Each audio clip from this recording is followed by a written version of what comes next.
당연한 겁니다. 부부가 동침해서 아이를 낳는 건 당연한 겁니다. 근데 이 당연한 것을 성경은 말합니다.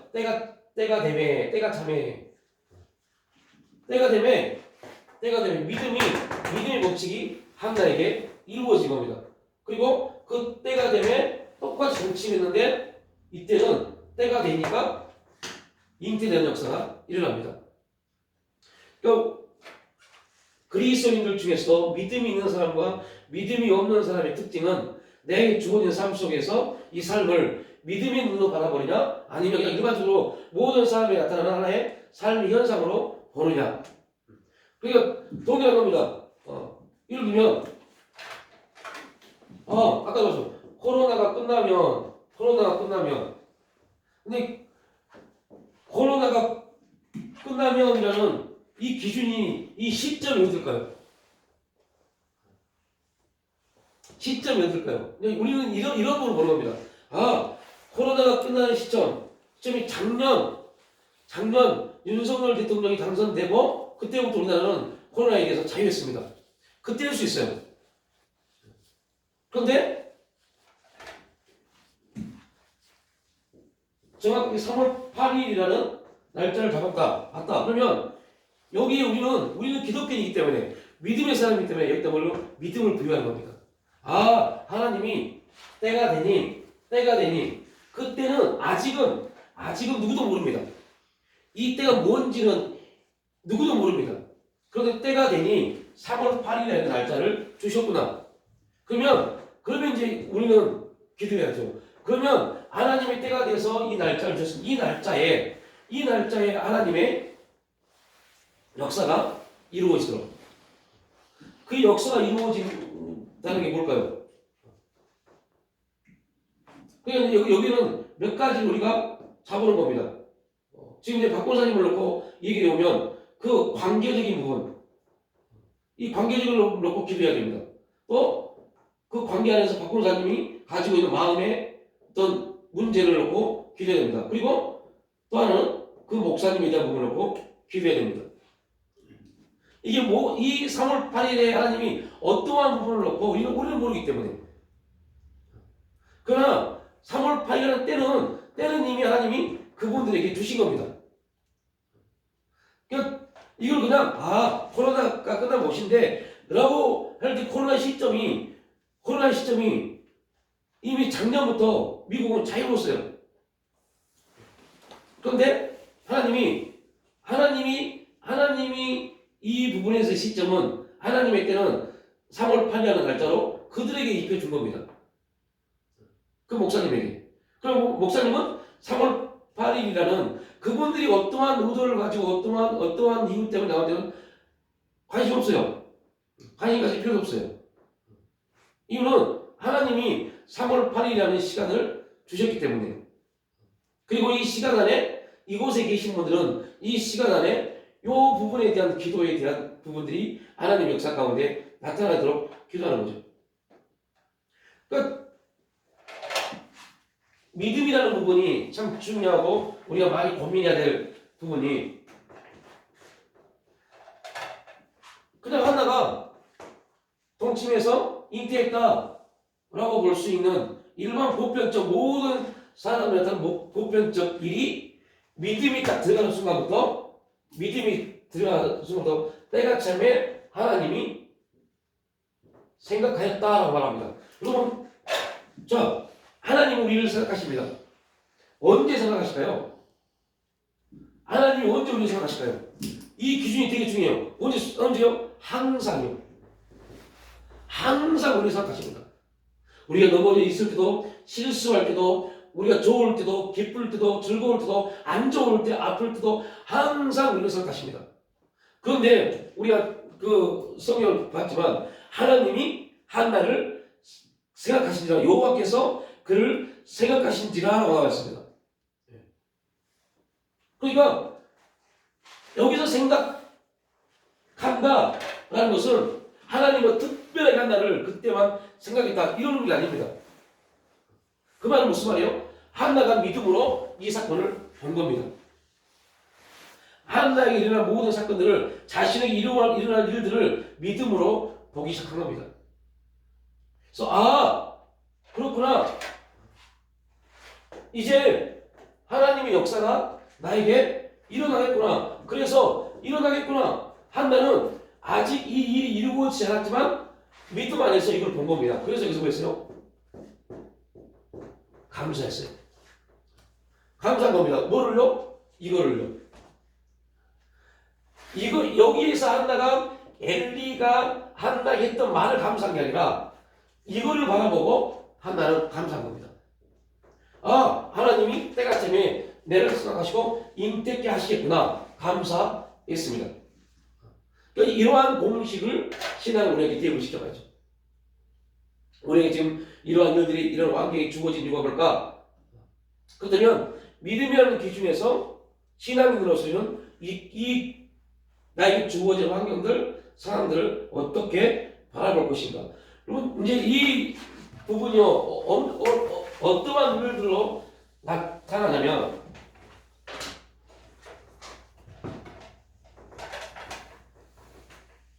사무엘상 2장 30절 말씀을 한번 보십시오. 어떠한 일로 이제 이 부분이 나타나냐면요.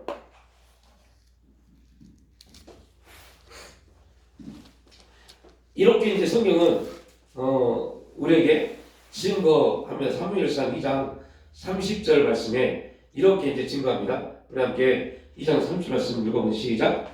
그러므로 이스라엘 하나님 나 여호와가 말하더라 내가 전에 내 집과 내 조상의 집이 내 앞에 영원히 가리라 하였으나 이제 나 여호와가 말하노니 결단코 그렇게 하지 아니하리라. 나를 존중히 여긴 자를 내가 존중히 여기고 나를 멸시하는 자를 내가 경멸하리라. 아멘. 그러므로라고 하면 그러므로. 성경에 그러므로 그리하면 이게 되게 중요합니다. 이제 이후로 이런 단어가 되게 중요합니다. 그러므로 이스라엘 하나님 나 여호와가 말한다라고 말합니다. 여기는 이제 2장은 사무엘상 2장은 엘리의 두 아들 한나의 아들 이 두 주인공을 대조해서 말씀을 합니다. 그러므로 라는 말은 앞부분 27절부터 29절에 대한 하나님의 평가입니다. 그러니까 27절부터 29절까지 이 내용은 무슨 내용이에요? 엘리 집에 내린 저주를 말합니다. 엘리 집에 저주가 임합니다. 왜 엘리 집에 저주가 임했는지 그리고 그 결과가 엘리의 두 아들을 통해서 그 집에 어떠한 결과가 일어나는지 분명히 하나님은 엘리에게 이렇게 말씀합니다. 야 너희 집이 영원할 것이다. 너희 가문이 영원할 것이다. 영원할 것이다. 그런데 너와 네 두 아들의 문제로 인해서 영원할 것 같은 그 영광이 끝났다 라고 말합니다. 저주가 임할 것이라고 말합니다. 그리고 나는 내가 택한 아들 사무엘을 통해서 너희들에게 약속했던 그 약속을 누구에게요? 사무엘을 통해서 나타내겠다고 합니다. 그러니까 이게 우리 신앙에서 참 되게 무섭고 되게 많이 고민을 해봐야 될 그런 내용입니다. 분명히 하나님의 약속입니다. 그러니까 여러분 우리가 함께 읽었지만 그렇게 말씀하잖아요. 내 앞에 영원히 행하려 하였으나 그죠? 내 집과 내 조상의 집이 내 앞에 엘리의 가문이 하나님 앞에 영원히 행하리라 약속하셨습니다. 이제 나 여호와가 말한다. 결단코 그렇게 하지 아니하리라. 하나님이 약속하신 그 약속을 하나님이 친히 버리십니다. 그러니까 하나님이 분명히 하나님 말씀하셨어요. 너희 엘리 가문 제사장 너희 가문들 영원히 내 앞에서 떠나지 않게 하겠다.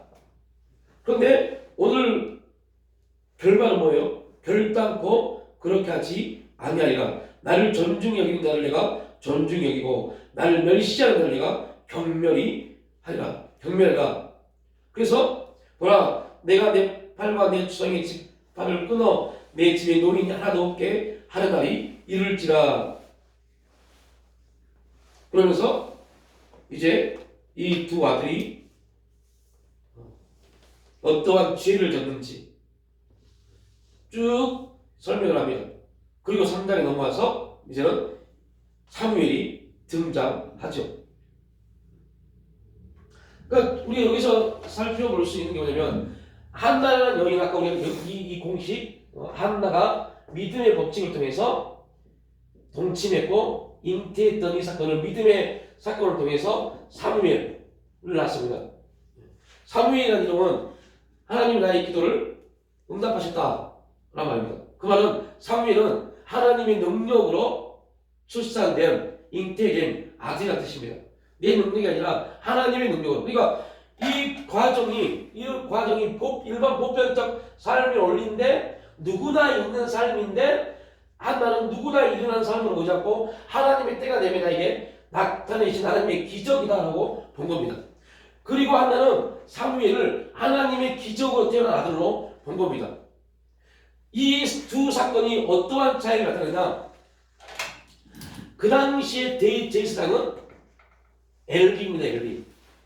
그러면 우리가 기본적으로 생각할 때 엘리에게 두 아들이 있는데 이 두 아들은 대제사장의 아들인 홈리와 비느하스는 영적으로 완전히 하나님과 관계가 좋은 관계를 갖고 있어야 돼요. 그 하나님과의 항상 인격적 관계 속에서 살아가야 될 그러한 존재입니다. 그런데 하나님은 이 두 아들이 엘리의 영적 어두운 사건을 통해서 두 아들은 영적으로 아예 어둡다고 말할 수 없을 정도로 완전히 폐역한 존재가 되게 만들어버립니다.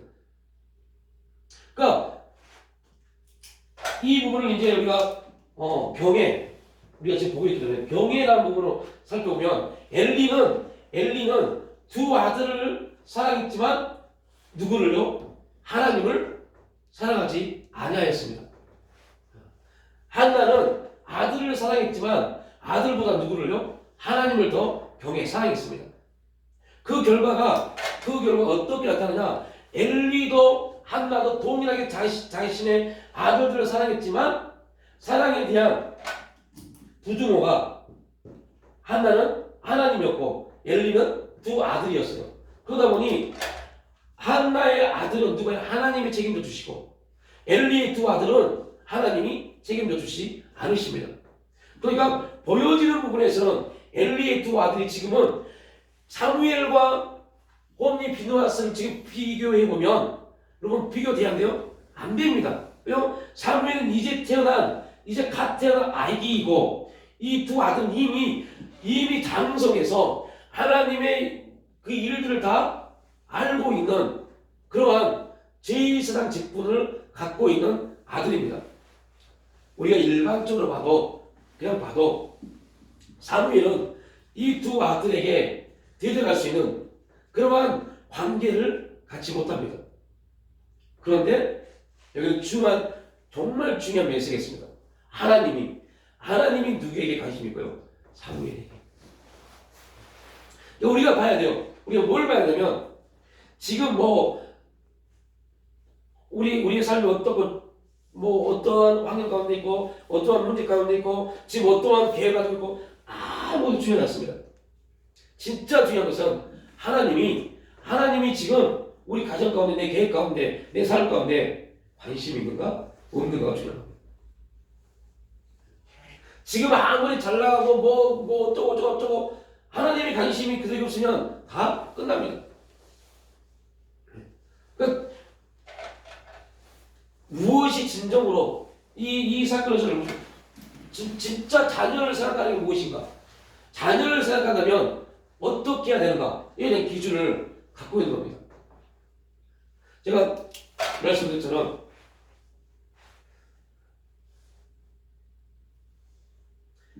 이런 기도를 한 적이 있어요.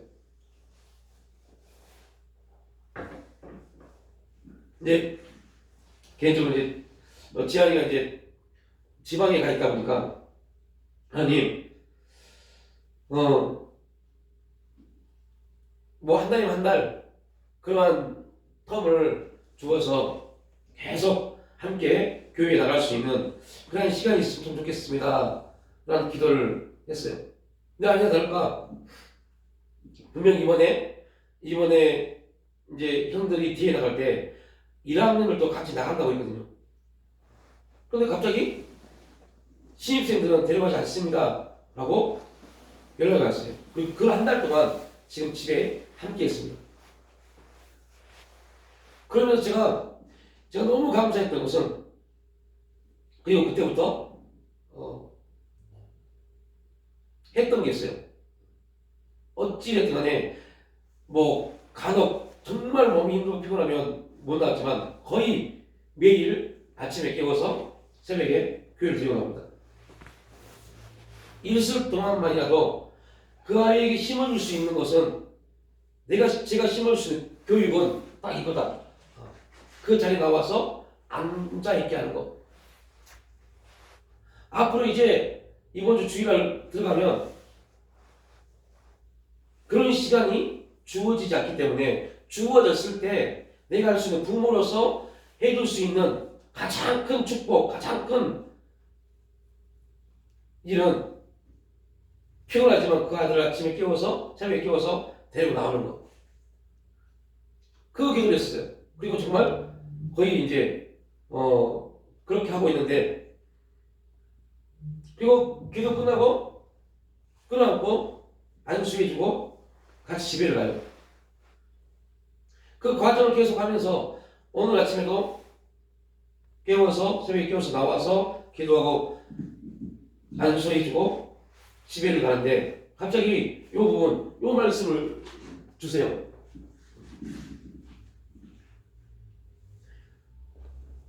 그러니까 하나님이 분명한 것은 저와 아내를 통해서 이 땅에 태어난 저희 아들이지만 주yan 하나님 보신 관점은 우리 아들이 아니라는 거죠. 분명한 것은 우리의 몸을 빌려서 하나님의 역사를 위해서 이 땅에 태어나게 하신 하나님의 자녀입니다. 그렇다면 우리가 해야 되는 게 뭐냐? 너 잘돼야 돼가 아니라 하나님이 그를 통해서 잘되게 하도록 만들어주게 하는 것이 부모의 역할입니다.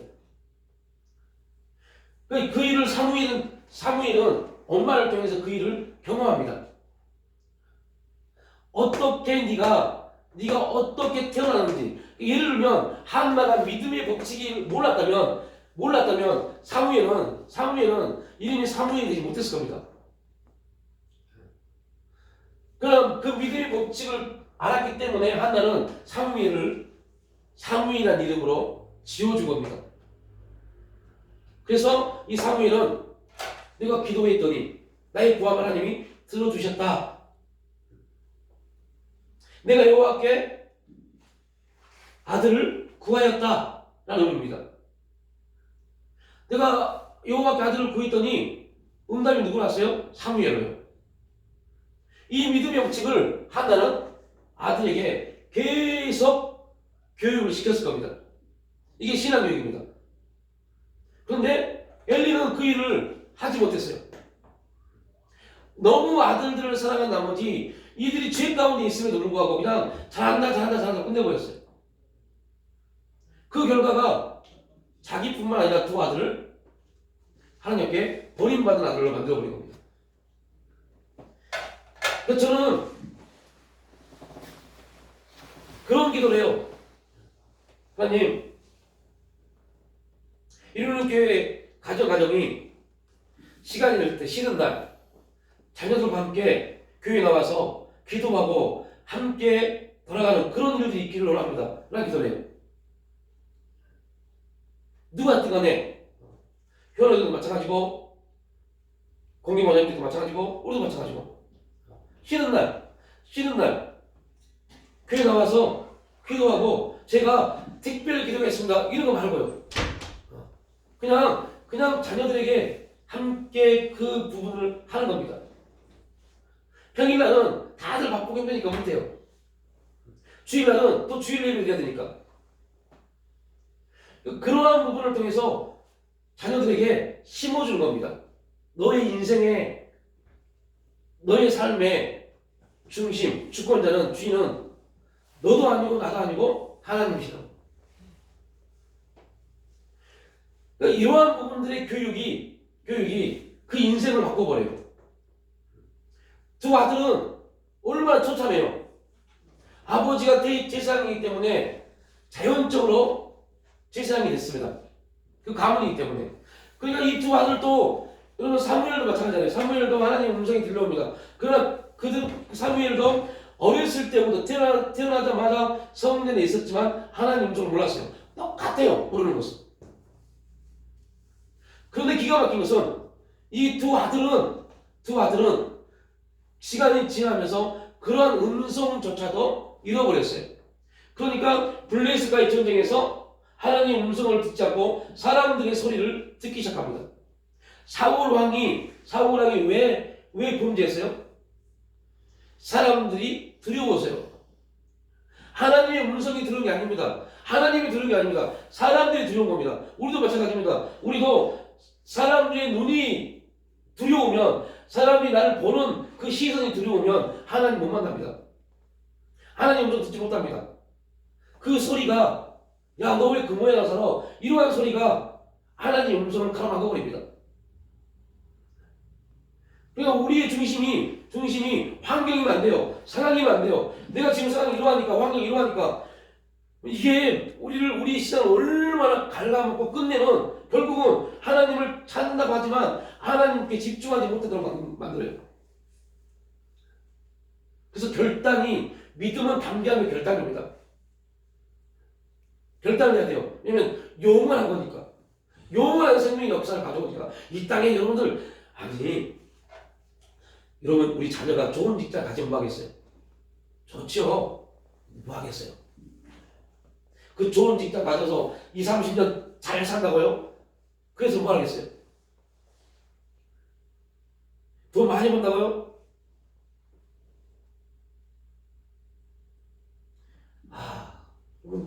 제 주위에 들려오는 소리 들어보면요, 저 하는 목사님 아들은 연봉이 4억 5천입니다. 연봉이 4억 5천인데 하루에 잠을 3시간 이상을 자본 적이 없대요. 근데 그 회사를 그만두고 싶은데 그만 못 두겠대요. 이유는 뭐예요? 그만큼의 돈을 벌 수 있는, 돈을 버니까 그만큼 쓰는데 그걸 놓기가 두렵다는 겁니다. 병원에 갔는데 병원 의사가 그랬답니다. 생명과 돈을 바꾸실 겁니까? 그 지금 심각해진 겁니다. 그 목사님이. 그래서 그 자녀에게 말한답니다. 야, 돈이 중요한 게 아니다. 그랬더니 그 자녀가 그랬대요. 그 잘못된 교육입니다. 부모가 잘못 시켰어요. 아빠가 돈 줄 거야? 라고 말하세요. 나 4억 5천 쓸 만큼의 여유롭게 해줄 거야? 라고 말하더래요. 지금 그 목사님이 이제 은퇴될 때인데 지금 목사님이 뒷목자고 있어요. 이거 내가 자녀 교육 잘못 시켰다. 기도하지 않습니다. 왜 기도해? 열심히 일하면 이만큼의 돈을 버는데. 그건 부모면 자녀를 기도해야 돼요. 자녀들이 결단하고 주 앞에 나올 수 있도록 무조건 끌어집어내야 돼요. 왜요? 그게 살 길이니까. 한나는 그 일을 했어요. 그래서 사무엘이 드디어 이스라엘의 가장 위대한 선자가 될 수 있었습니다. 왜 그러한 일을 했어요? 한나가 이 법칙을 알았기 때문에, 때가 참에 하나님 나를 생각하였다. 이 법칙이 믿음의 법칙을 알았기 때문에 사무엘에게도 계속 그 부분을 심어줬을 겁니다. 그 이스라엘의 세마 교육이 뭐예요? 부모가 자녀에게 계속 하나님의 말씀을 읽어준 거예요. 그리고 이 말씀은 실제이고, 이 말씀을 살아있고, 이 말씀대로 역사가 일어날 것이다. 그런 자녀는 결국 말씀에 사로잡힙니다. 그런 자녀는 그들의 삶에 대한 염려가 없어집니다. 그런데 여러분, 부모가 이러한 부분이 있어요. 부모가 정말 열심히 삽니다. 한눈팔 잡고 정말 열심히 삽니다. 자녀들은 그 열심히 사는 부모를 보고 감동을 받습니다. 또한 그런 부모를 보고 참 우리 부모 한눈팔 잡고 정말 열심히 산다라고 봅니다. 그런데 결국 그 부모를 통해서 하나님이 보이지 않는다면 그 자녀에게 거짓된 삶을 심어준 겁니다. 그냥 열심히 사는 거.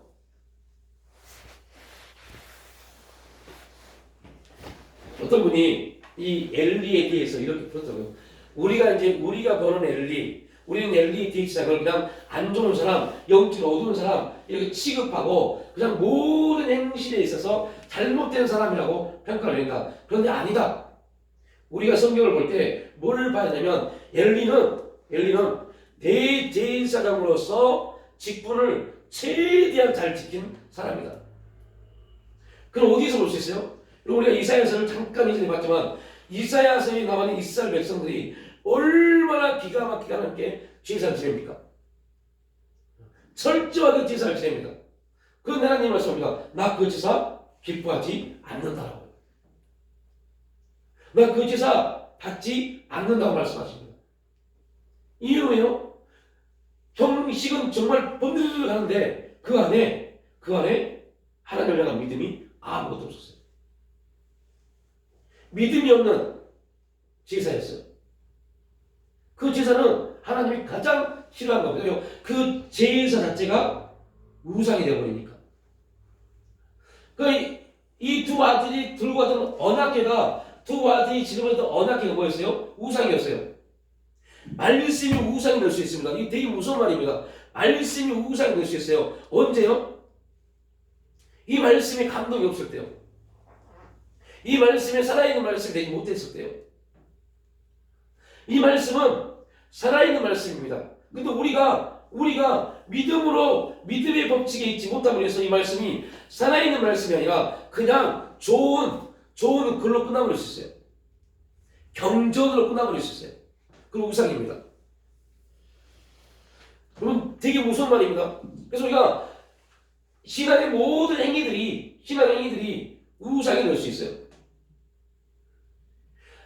여러분, 두 아들이 블레셋과의 전쟁에서 언약궤를 메고 왔을 때 하나님이 그 언약궤를 메고 온 두 아들 홈리와 비누아스를 보고 기뻐했을까요? 기뻐하지 않았을까요?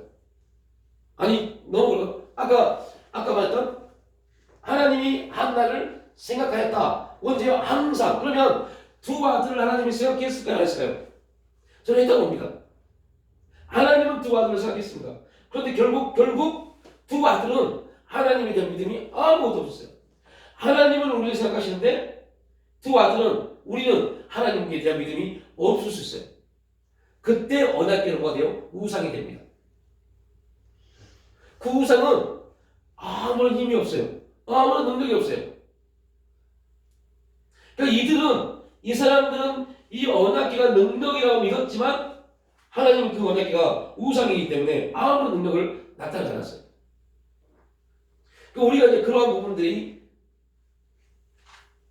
우리의 신앙 안에서 일어날 수 있고 그 신앙이 우리를 그래서 오늘 이스라엘 백성들을 살펴볼 때 여호수아와 가나안 1세들이 가나안을 정복하면서 그 정복에 너무 바쁘다 보니 정복을 하기 위해서 너무 많은 시간을 허비하다 보니 우리 다음 세대들에게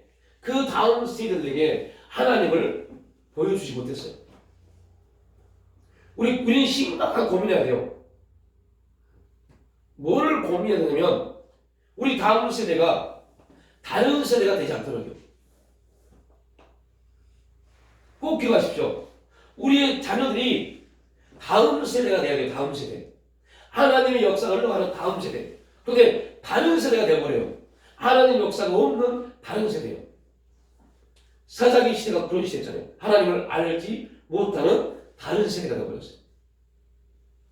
누구 때문에요? 부모들 때문에. 부모가 우리 다음 세대에게 하나님을 교육시키지 못함으로 하나님을 보여주지 못함으로 그들은 하나님이 아닌 우상을 숭배하는 다른 세대가 되어버렸어요. 그래서 하나님의 생각이 아닌 각자 옳은 소견들이 판치는 세대가 되어버렸어요. 이런 세대들이 많잖아요.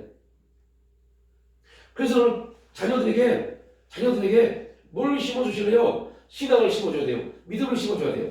누구처럼요? 하나처럼. 그러기 위해서 하나처럼 자녀들에게 믿음을 심어주기 위해서 모든 삶의 원리를 어떻게 해요? 믿음의 법칙으로 봐야 돼요. 믿음의 법칙을 안 보면 자기들은 말한다니까요. 아, 우리 엄마, 우리 부모 되게 힘들게, 되게 어렵게 살아왔어요. 아, 저는 저희 부모님의 삶을 존경합니다. 이렇게 끝나면 안 돼요. 가장 저는 안 좋은 삶이라고 봅니다. 존경을 하는데 하나님이 없는 삶. 아, 우리 부모님을 생각하면 하나님의 역사, 믿음이 보입니다. 이 말이 나와야 돼요. 믿음의 법칙이 보입니다. 믿음의 역사가 보입니다.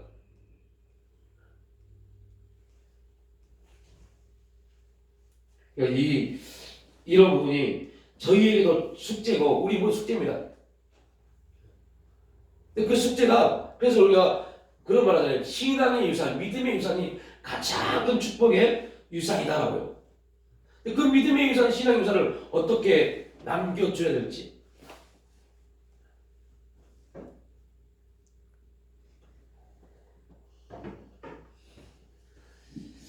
네, 그래서 우리가 이런 부분에 대해서 부모가, 저도 이제 저희 자녀들하고 기도할 때 그런 기도를 해요. 이 아이들이 믿음에 대한 온전한 선택을 할 수 있도록. 그래서 저는 이제 그런 부분을 많이 못했지만 저희 아내는 자녀들에게 되게 심각하게 했어요. 그래서 그 부분에 대한 움직임이 보여요. 저희 친경에도 마찬가지고요. 학교에서 MT를 갑니다. 가면 나올 수가 없어요. 올 수가 없어요. 그래서 어떻게든 무슨 일이 있어도 주일날에 교회 나와야 돼요.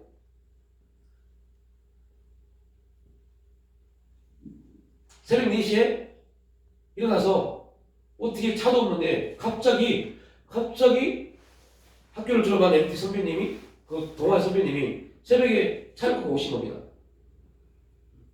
그리고 친경을 보고 차가 갈 수 있는 것까지 픽업을 해서 그렇게 해서 새벽에 교회를 올 수 있도록.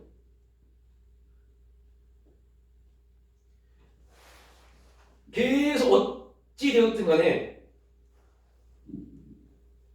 무슨 일이 있어도 교회는 나와야 된다. 그게 그에게는 엄청 힘든 일일 겁니다. 어려운 일일 겁니다. 요즘 젊은이들 교회 나가면요 너무너무 힘들어요. 혼자 온대, 혼자. 친구들 교회 다니는 친구들인데 안 간대요. 여러분들, 우리 자녀들이 교회 나온 거 되게 감사해야 돼요. 엄청 감사해야 돼요. 부모가 나오니까, 여러분, 부모가 나와도 안 나온다니까요. 그런데 우리 거기서 이제 머물면 안 돼요. 그 다음 단계로 넘어가야 돼요. 교회에 나오는 것으로 끝난 게 아니라 거기 안에서 이제 믿음의 결단들이 우리 이제 나오기 시작해야죠. 믿음의 결단들이. 환경이 이러하니까요. 상황이 이러하니까요. 그럼 이거는 사람들은 이게 핑계를 줄 수 있어요. 사람들에게는 이해적 공감을 얻을 수 있어요. 근데 하나님은 안 그럽니다. 하나님은 왜 그러면 그렇게 선택했는데 이렇게 물어보십니다. 너 그때 왜 그렇게 선택했는데 네 선택에 대한 결과 네가 책임져야지, 이렇게 물어보십니다. 그럼 부모는 어떻게 해야 돼요? 그들이 올바른 선택으로 나갈 수 있도록 부단히 기도해야죠. 신앙이 더 깊은 데로 갈 수 있도록. 그런데 여러분들, 우리도 마찬가지지만요. 어떤 문제가요? 신앙이 더 깊은 데로 가야 되는데 깊은 데로 가지 못하고 계속 얕은 데로만 가려고 하는 모습들이 보입니다. 이거는 결국 뭐 때문에요? 믿음의 법칙이요. 믿음의 원칙이 우리에게 적용이 안 돼서요. 그러니까 믿음으로 봐야 될 일들을 믿음으로 보지 않습니다. 아, 그래 지금 힘드니까 그래. 아, 조금 지나서 해야 돼. 절대 못합니다. 지금 못합니다. 그래서 우리에게는, 그래서 믿음이란 주제에 들어가면 하나의 두 개의 소재가 나옵니다. 첫 번째가 담대함입니다. 믿음은 반드시 담대함을 요구합니다. 그리고 그 담대함은 우리에게 무엇을요? 결단하게 만듭니다. 그래서 믿음은 이 두 가지를 꼭 요구합니다. 담대해라. 그 환경 타협하지만 담대합니다. 그리고 담대한 가운데 결단을 요구합니다. 이 부분이 일어나지 않으면 그건 믿음 아닙니다. 신념이지. 오히려 지금 신념하고 믿음하고 되게 많이 혼란스러운 그러한 가운데 있어요. 믿음 있다 하지만 결국 담대함이 있지 않습니다. 그리고 말합니다. 담대함이 있지 못합니다. 그리고 말합니다. 믿음이 작아서요. 여러분 이거 말도 안 되는 소리입니다. 예수님 말합니다. 야 겨자씨만한 믿음만 있어도 그럽니다. 그죠? 겨자씨만한 믿음이 있어도 산이 옮겨져. 그래도 우리 말합니다. 네 믿음이 작아서 얼마나 모순입니까? 믿음이 작아서가 아닙니다. 믿음이 없는 겁니다. 아예. 왜 믿음이 없느냐? 믿음이 왜 없느냐? 이 담대함을 요구하는 부분에 내가 힘들고 어려우니까 안 하려고 해서 그래요. 믿음이 없는 것도 아닙니다. 왜 믿음은 내 중심이 아니니까 하나님 주신 거니까 다 믿음이 있습니다. 근데 문제는 뭐냐? 그 믿음에 대한 담대함에 대한 나의 어떤 결과 이게 두려운 겁니다. 이렇게 담대하게 해야 할 것에 대한 두려움이 있는 겁니다. 그러니까 뭐 하지 못해요? 결단을 내리지 못해요.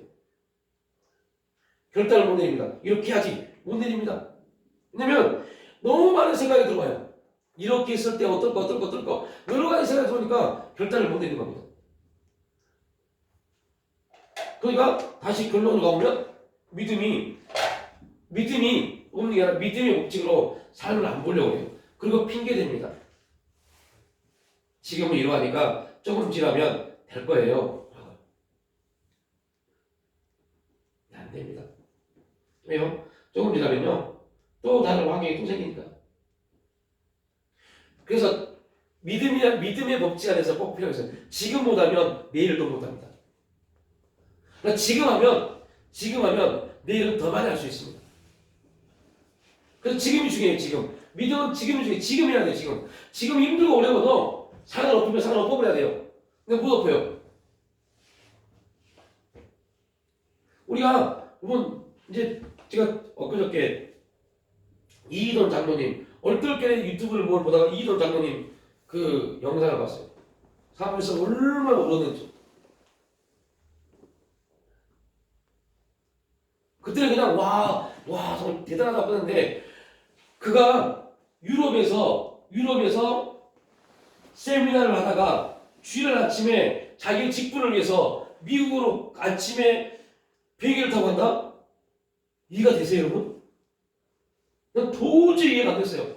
그러나 이해가 안 됐지만 야 정말 믿음이 있는 사람이라고 봤어요. 근데 이번에 왜 그러냐면 그렇게 이 부분이 깨달았어요. 그렇게 믿음의 결단을 내리기 위해서 얼마나 자기를 부정하는 훈련을 했을까? 얼마나 힘들었을까? 그리고 주위의 사람들이 그를 어떻게 봤을까? 그 시선을 어떻게 이었을까? 그리고 결단하고 유럽에서 미국으로 주일날 자기 직분을 감당하러 갔을까? 이게 막 밀려오는데요. 너는 목사인데 너는 지금 그 믿음의 법칙으로 너를 대입시킬 수 있겠니? 그러니까 하나님이 그를 높이셔서 그가 높여주는 게 아니라 그를 높이셔서 하나님의 간증자로 사용하는 거다. 와, 그 부분이 갑자기 그 간증을 들으면서 이게 믿음인데 이게 믿음의 영향력이고 믿음의 능력인데 여러분 우리가 지금 기도해야 될 부분이 와, 저 사람 참 대단하다 합니다. 왜요? 그분에게 역사의 하나님이 동일하고 우리에게도 역사하십니다. 다른 거는 그는 담대히 행했습니다. 그는 결단했습니다. 우리는 담대히 행하고자 하는데 여러 가지 이해적 관계 때문에 담대함으로 나가지 못합니다. 그리고 기도만 합니다. 담대하게 해달라고. 담대함은 바로 내릴 때 하는 행함입니다. 그래서 믿음은 반드시 행함을 통해서 열매를 맺습니다. 그런데 그 행함은 우리에게 뭐를요? 희생을, 손해를, 여러 가지 고난을, 고통을 당면합니다. 그래서 말합니다. 네가 믿음을 위해서, 의를 위해서 고난받으나 기뻐하라. 그 말합니다. 그런데 못합니다. 여러 가지 이해적 관계 때문에. 이 이해적 관계가 물리니까 담대히 나가지 못합니다. 저는 이제 한나가 엘가나하고 동침했다. 이 부분을요, 한나의 믿음에 대한 담대함이라고 봅니다. 왜 그러냐? 우리가 해봤지만 엘가나가 한나에게 한 말이 있습니다. 야, 한나야, 뭐가 걱정이냐? 내가 너를 사랑하고 이 모든 게 다 네 건데, 이 말입니다. 그 말은 이제 제가 별로 막 언어를 좋아하지 않지만 이 언어를 찾아보니 그 언어의 내용에는 엘가나와 한나와 동침했단 말이 한 번도 나오지 않습니다. 이게 무슨 말이에요? 한나가 이 믿음의 법칙을 가지고 엘가나에게 동침을 요구합니다. 동침을 요구합니다. 그 말은 무슨 말이에요?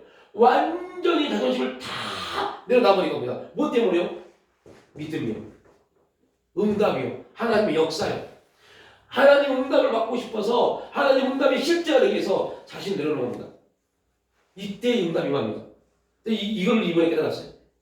아, 그냥 기도에서 응답이 아니라 기도했다면, 믿음이 있다면 나는 철저히 내려놔야 돼.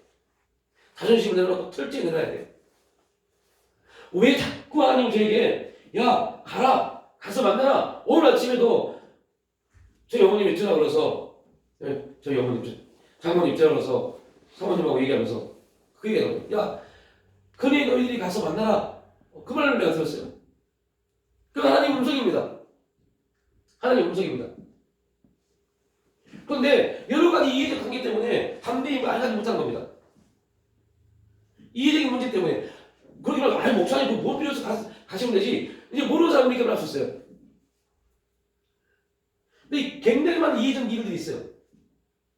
그러니까 한나가 여기는 이 부분에 대한 우리는 철저히 자존심을 다 내려놔야 돼요. 한나가 엘가나에게 동침을 요구했습니다. 동침을 요구했습니다. 그때 한나의 모습은 어땠을까? 얼마나 비참했을까? 설교에서 말씀했죠. 10명의 한센병, 문득병 걸린 자가 예수님에게 치료를 받습니다. 그리고 예수님이 조건을 합니다.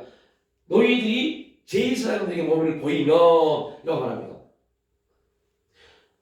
한센병 걸린 사람들이 제사장을 만날 수 있어요? 없습니다. 자기를 완전히 내려놓지 않고는 만날 수 없습니다. 완전히 무의식을 당할 마음을 먹고 그 성문에 들어갈 담대함이 있지 않으면, 결단하지 않으면 제사장을 만날 수 없습니다. 근데 그들은 했습니다. 예수님은 그들 가운데 있는 뭘 봤어요? 믿음을 봤습니다. 하나님도 우리가 말합니다. 하나님도 우리가 말합니다. 야, 너희들이 기도 열심히 하고 열심히 신앙생활하니까 이거 안 봅니다. 뭘 봐요? 너희 안에 내가 심어준 거가 있어요. 믿음이 있지 않냐? 그 믿음만 보십니다. 그 믿음은 산을 옮길 만큼의 강한 역사이기 때문에. 그래서 하나님 믿음을 보시고 야, 그렇게 행해. 이해적 부분에서 손해가 되고 희생이 되고 아픔이 되고 고통이 될 수 있어. 너 엄청난 손해 볼 수 있어. 그래도 믿음대로 행해. 그러면 기적이 일어날 거야. 하나님 그 믿음을 보시는 거다. 근데 우리는 그 믿음을 안 보고 이걸 봅니다. 이것부터 계산합니다. 그 믿음의 역사가 일어나지 않죠. 내 자존심을 내려놔야만이 이 믿음이 보입니다. 한나가 그래서 엘가나에게 동침을 요구합니다. 엘가나가 그래 한나의 요구에 응해줍니다. 그리고 누구를요? 하나님 응답 사무엘을 잉태합니다. 이게 믿음입니다. 그 믿음은 이 원리들이 나타나야 돼요. 그래야만이 우리가 이제 4번에 본 한나의 고백과 기도가 주는 교훈은 무엇입니까를 볼 수 있습니다. 그 믿음의 이 원칙이 있지 않으면 한나의 기도는 우리가 아무런 교훈을 주지 못합니다. 왜요? 우리는 그런 기도를 못할 거니까. 우리는 그런 믿음의 기도가 나오지 않을 거니까. 그러니까 믿음의 원칙, 믿음이라는 부분이 우리 가운데 역사가 일어나야만이 우리 기도에 누군가에게 우리 기도가 영향을 줄 수 있고 누군가에게 우리 기도가 교훈을 줄 수 있습니다. 우리가 안나의 기도를 통해서 와 정말 안나처럼 믿음의 기도를 통해서 말도 안 되는 되지 않을 것 같은 그러한 일들이 이루어졌던 것처럼 우리의 기도가 믿음의 기도가 환경적으로 상황적으로 내 인생을 봤을 때 경험적으로 지식적으로 이익을 봤을 때 아무 역사도 없을 것 같은데 하나님이 생각하셔 때가 참에 사물의 응답이 임하였던 것처럼 우리의 기도를 들으셨던 것처럼 이 아이를 위해 내가 기도하였더니 여호와께서 내가 기도와 구한 말을 내가 허락하셨더라 이 말씀을 응하신 겁니다. 근데 문제는 그러기 위해서 믿음의 역사가 우리 가운데 있어야 돼요. 믿음의 법칙이 있어야 돼요. 내 자존심을 내려놓을 수 있어야 돼요. 손해볼 수 있어야 되고 희생할 수 있어야 되고 이 부분이 있어야 돼요. 그러니까 이러한 부분들을 교회에서 요구하면 성도들은 힘들어 지금도 힘든데 내 삶도 힘든데 그것까지 해야 돼? 힘들어해 버립니다. 문제는 이걸 하면 이 힘듦이 이걸 하면 그래야 하면 이게 풀리는데 우리는 이걸 안 보고 내 힘든 환경을 먼저 봐버리니까 와 이것도 힘든데 지금 이것도 벅찬데 이것도 버거운데 이걸 또 해야 돼. 이게 먼저인데 이걸 먼저 봐버리니까 이걸 못하는 겁니다. 누구나 말합니다. 그의 나라가 그의 의를 구하고 싶습니다. 그런데 문제는 뭐예요? 그의 나라 그의 의를 구하려면 우리의 삶의 첫 순위가 뭔지를 먼저 밝혀야 해요. 먹고 사는 문제냐 이 문제냐를 먼저 우리는 기준을 세워야 돼요. 이 문제에 있는 사람은 죽어도 깨라도 그의 나라 그의 의를 구하지 못합니다. 왜냐하면 이 문제는 먹고 사는 문제는 그의 나라 그의 의를 구하지 못해요. 왜요? 손해보기 싫어하니까요. 희생하기 싫어하니까요. 담대히 나가기 싫어하니까요. 결단하기 싫어하니까요. 그래서 말합니다. 이런 문제에 놓인 사람들 말합니다. 조금 지나서 시간이 돼서 때가 되면 그 모양 다 내 기준입니다. 내가 봤을 때 이 정도가 되면 이 기준입니다. 이해합니다. 왜 이해하냐? 어려우니까. 근데 하나님이 그 문제를 풀어주고 싶은데 이건 성경적 관점입니다. 우리가 고민해서 가지고 하나님이 이 문제를 풀어주고 싶은데 그러면 이 문제에 있으면 안 되고 이 문제 넘어야 되는데 계속 우리가 이 문제에 놓여 있습니다. 그러니까 하나님이 이 문제에 놓여 있는 우리들에게 계속 환경을 더 힘으로 줍니다. 지금도 힘들어 죽겠는데 또 다른 환경이 또 다른 문제가 또 다른 역경이 밀려옵니다. 왜요? 우리 일로 떠넘기시려고요. 이쪽에 있는 불의 일로 내치려고요. 그래서 그의 나라와 그의 일을 구하는 자로 만드시려고요. 그런데 우리는 여기에서 힘으로 주는 환경 사건 문제를 내 생각과 내 방법으로 또 이기려고 또 발버둥 치고 또 그런데 아무리 해봤자 우리는 원인을 찾을 수 없습니다.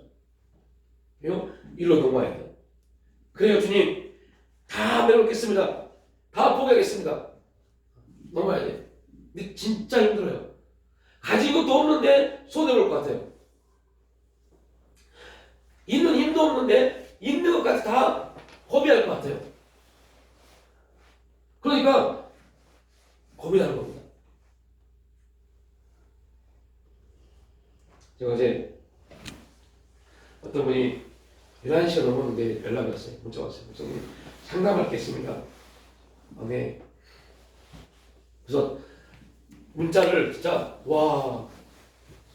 얼마나 많이 글을 썼는데요. 그거 읽는 데만 몇 분 걸더라고요. 결론은 이겁니다. 이혼하고 싶어요. 너무 힘들어서.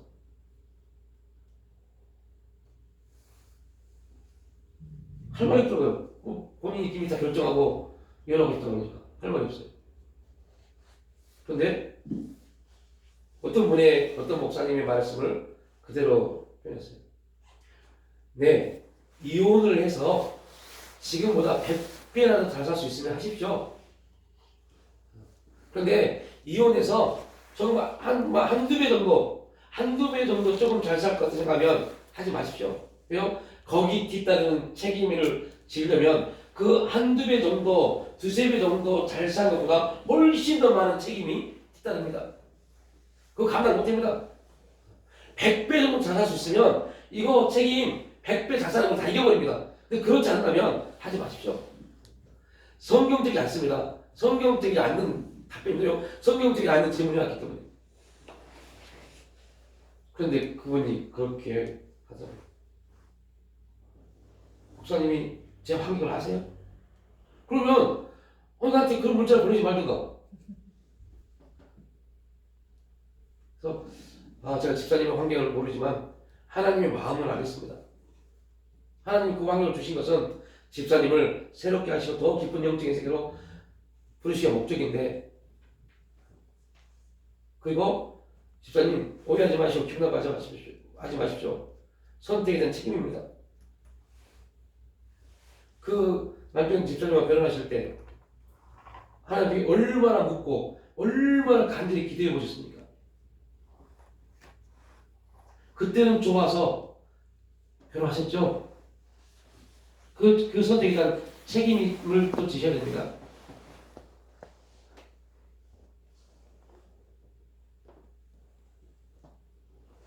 그러니까 그 사람들은 연락이 없어요. 저도 연락할 필요 없고 연락이 없어요. 진짜 좋은 게 아닙니다. 지금 가면 갈수록 신앙생활하면서 목회하면서 여러 분들의 말을 들으면서 느낀 게 있어요. 절대 좋은 게 아닙니다. 끊을 건 확실히 끊어버려야 돼요. 정말 당당히 끊고 결단하고 나와야 돼요. 안 그러면 신앙 지키기가 진짜 힘들어지는 그러한 일들이 나타납니다. 정말 힘듭니다. 우리 다음 세대 자녀들, 그 자녀들의 삶이 우리가 뭘 보여주고 어떻게 그들을 또 이끌어갈 것인지, 우리 다음 세대가 어떻게 해갈 것인지, 또 저도 목사이지만 목사로서 우리 자녀들 4명이 어떠한 모습으로 커갈 것인지, 또 목사로서 우리 교회 주일학교 다음 세대들이 어떠한 모습으로 주 앞에 서갈 것인지, 이 폐역한 시대, 이 어려운 시대, 이 약한 시대 어떻게 세워져 갈 것인지, 믿음 아니면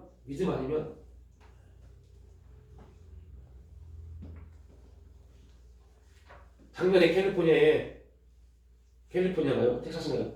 거기서 총기 난사에 있던 한국인이 있어요. 대학생. 신문 언론에서는요, 그 아이가 뭐 정신 이상하고 뭐 마약하고 뭐 이상 증상이 있고 그래서 아닙니다. 목사님 아들입니다. 한인교회 유명한 교회 목사님 아들입니다. 그 애가 왜 그랬어요? 목사님 아들인데요. 그 글 보니까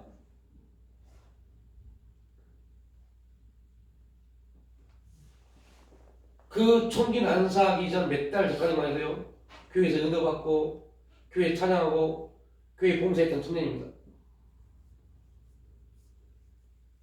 한순간에 그렇게 돼버린 겁니다. 정신적 문제가 있는 청년도 아니었어요.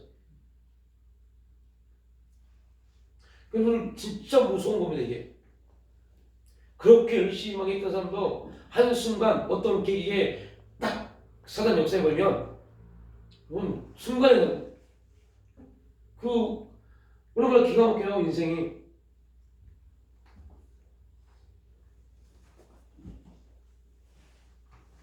또 반대로 완전히 인생이 망가졌던 사람도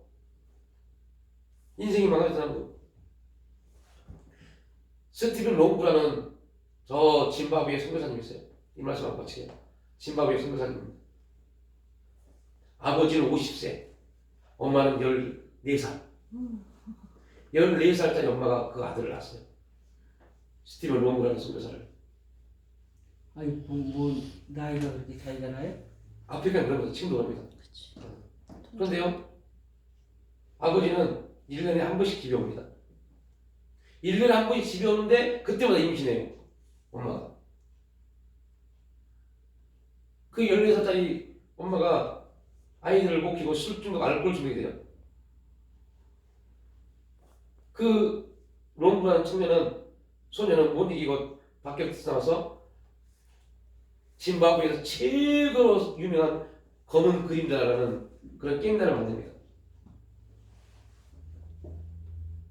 그리고 온갖 막 사람 죽이고 폭발하고 도둑질하고 그런 인생을 살아요. 어느 날도 짐바브웨에서 가장 큰 쇼핑센터를 털으려고 폭약을 다 준비해서 갑니다. 근데 그 쇼핑센터 앞에서 천막을 쳐놓고 차량 집회를 해요. 전도를 해요. 그리고 이 로브라는 소년이 야, 저 예수쟁이들 저들 차량 집회할 때 폭발 터뜨리면 더 큰 이슈가 되겠다. 그리고 폭약을 들고 그 천막으로 들어가요. 근데 기가 막힌 것은요. 그 천막에 들어가는 딱 그 순간 찬양이 끝나고 목사님이 말씀을 선포합니다. 그 말씀이 이겁니다. 부모는 우리를 버려도 하나님은 절대로 우리 버리지 않습니다. 이 말씀, 10의 말씀을 쫙 선포합니다. 아무것도 아닙니다. 그런데 그 말씀을 딱 읽는데 스티븐 로무가 그 말씀에 감동이 되어버립니다. 그리고 폭탄을 들고 들어갔던 걸 무릎 꿇고 하나님 정말로 나를 버리지 않습니까? 계속 거기 외칩니다. 그리고 거기서 회심을 합니다. 쇼핑센터 예수쟁이들을 폭발해서 죽이려고 폭탄을 갖고 들어갔던 그에게 말씀의 폭탄이 떨어지니까 성령의 폭탄이 떨어지니까요 바뀌어버립니다. 그리고 지금은 미국, 영국, 호주, 캐나다에 선교사로 복음을 증거합니다. 말씀을 증거할 때마다 분노에 차고 버림받은 수많은 청년들, 수많은 사람들이 회심하는 역사를 합니다. 왜냐면 그가 믿음 안에 낙서니까 그에게 일어났던 모든 것들 하나님이 합력해서 사용하시니까 실제가 되어버립니다.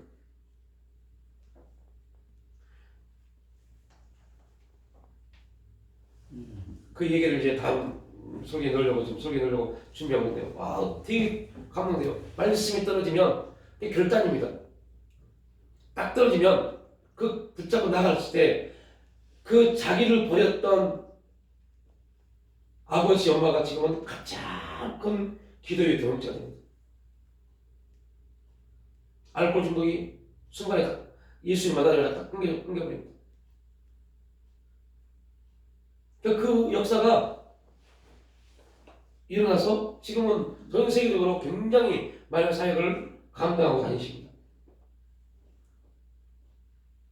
그 믿음의 법칙을 우리가 섰을 때 우리에게도 그들이 역사하셨던 하나님의 동일하게 우리 가운데도 역사하셔서 그 믿음의 법칙, 믿음의 역사가 우리 가운데도 감정되는 나타나는 그런 일들이 나타나지 않을까? 아니 나타나겠죠. 그런 일들이 이렇게 있기를 축복합니다.